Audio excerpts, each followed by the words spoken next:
Today, we'll be installing your Roman shades from start to finish.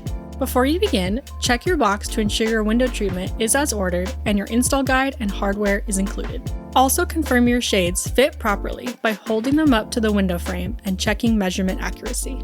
For install, you will need a tape measure, screwdriver, power drill with drill bits, and a pencil. You may also need a level, and for taller windows, a ladder. Consider drywall anchors if mounting directly into drywall without a stud. For Roman shades, the brackets should align with the notches in the wood headrail. To install, use a tape measure to find the center point of each notch. Mark those measurements for the drill sites of the brackets. Drill the marked points and screw in the brackets. Lift the shades into place and slide the bracket screws into the headrail. Then secure each side by tightening the wing nuts.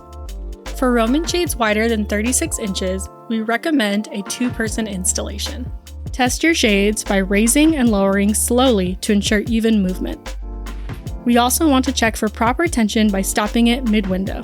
From measuring to installing, we're here to help you every step of the way. Find us at blindsgalore.com.